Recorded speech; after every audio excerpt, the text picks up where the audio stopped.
लोकसभा के संसदीय लोकतंत्र शोध एवं प्रशिक्षण संस्थान की तरफ से हरियाणा विधानसभा के विधायकों के लिए विधायी प्रक्रियाओं पर आयोजित 2 दिवसीय प्रबोधन कार्यक्रम के समापन हुआ। उसमें बतौर मुख्य अतिथि के रूप में उपसभापति हरिवंश शिरकत करने पहुंचे और प्राइड के अधिकारियों और कर्मचारियों को सम्मानित किया।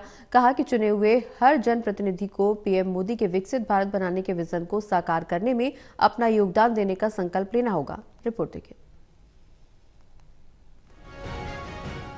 लोकसभा की संसदीय लोकतंत्र शोध एवं प्रशिक्षण संस्थान की तरफ से हरियाणा विधानसभा के विधायकों के लिए विधायी प्रक्रियाओं पर आयोजित 2 दिवसीय प्रबोधन कार्यक्रम के समापन हुआ, जिसमें उपसभापति हरिवंश ने बतौर मुख्य अतिथि शिरकत की। कहा कि चुने हुए हर जनप्रतिनिधियों को प्रधानमंत्री नरेंद्र मोदी के साल 2047 तक विकसित भारत बनाने के विजन को साकार करने में अपना योगदान देने का संकल्प लेना होगा। विश्व विकास में तेजी से आगे बढ़ रहा है और भारत की विकास की नई गाथा लिख रहा है। यहाँ हर 1 घंटे में एक स्टार्टअप तैयार हो रहा है, जिससे युवाओं को रोजगार मिल रहे हैं। राज्यसभा के उपसभापति ने आगे कहा कि हरियाणा जय जवान जय किसान के नारे को सही रूप से चरितार्थ करता है। यहाँ के जवान देश की सीमाओं की सुरक्षा में जुटे हुए हैं, तो किसान देश के लोगों के पेट भरने का काम कर रहे हैं। यहाँ के खिलाड़ी भी अंतर्राष्ट्रीय पटल पर पदक जीतकर देश और प्रदेश का नाम रोशन कर रहे हैं। इसी गौरवान्वित परंपरा को आगे बढ़ाते हुए हरियाणा ने उद्योग के क्षेत्र में तरक्की की है, देश की अर्थव्यवस्था को मजबूत करने में अहम योगदान दिया। 15वीं विधानसभा के माध्यम से आप जानते हैं कि आपकी कितने निर्णायक भूमिका है। 91 के दौर को याद करिए कि आर्थिक सुधारों की नियति कहां लिखी गई, संसदीय पटल पर लिखी गई और हमारी संसद की सहमति से हमने देश स्तर पर आर्थिक प्रशासनिक नीतियों में रिफॉर्म्स की बड़ी शुरुआत की। तो देश में आज जो भी बेहतर करना है उसकी राय, उसका मशविरा, उसके कानून आपके द्वारा ही बनना है। और इसके लिए बुनियादी तौर से हमें याद रखना पड़ेगा कि जितनी रिच आपकी डिबेट होगी, संवाद उच्च स्तर के होगी, हमारा लोकशाही में या जिसे कहते हैं लोकतंत्र उतना ही मजबूत होगा। राज्यसभा के उपसभापति ने यह भी कहा कि अच्छा नेता लोगों में उम्मीद लगातार जगाता है और उन्हें पूरा करने के लिए कठिन परिश्रम भी करता है। इसी धारणा पर खरा उतरने के लिए विधानसभा में विधायकों को तथ्यों के साथ अपनी बातें और हल्के के मुद्दे को रखना चाहिए। विधायक की यही कार्यशैली उनकी जनता में पहचान भी बनाती है। हरियाणा की 15वीं विधानसभा ने कई मायनों में लोकतंत्र के लिए सुखद संकेत दिए हैं। वहीं उपसभापति हरिवंश ने आगे ये भी कहा कि तकनीकी का जमाना है।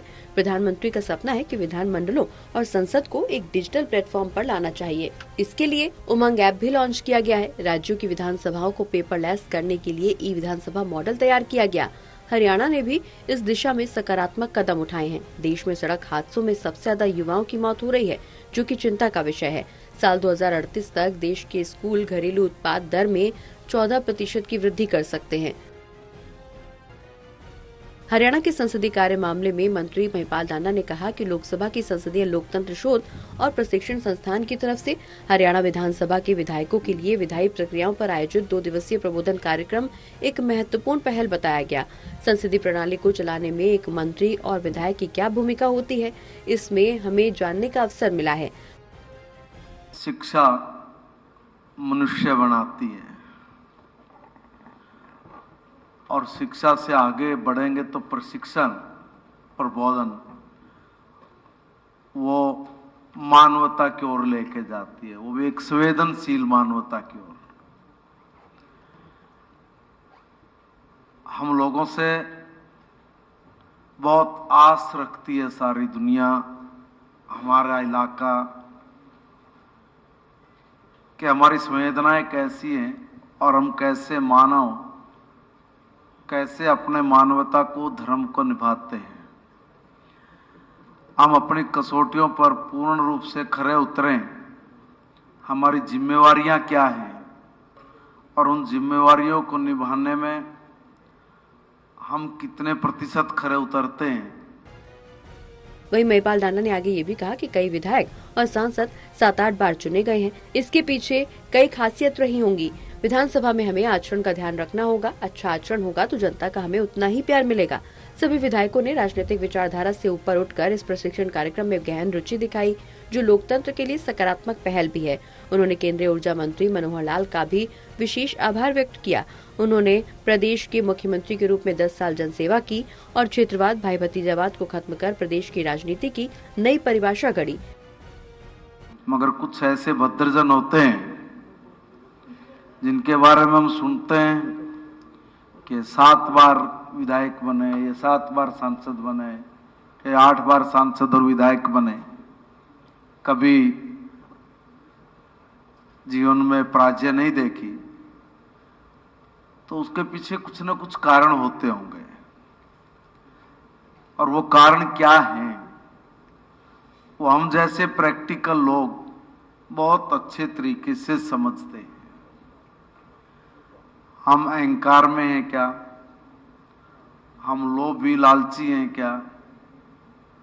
हम उल्टे पुल्टे कर्म करके अपने को और अपने जीवन को ही ध्वस्त कर रहे हैं क्या?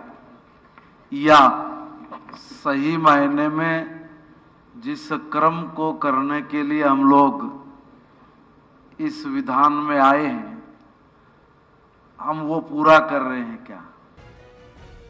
बहरहाल अब देखना ये होगा कि हरियाणा विधानसभा के विधायकों के लिए विधायी प्रक्रियाओं पर आयोजित इस कार्यक्रम से विधायकों को कितना लाभ होगा। Anil Kumar, total news, Chandigarh.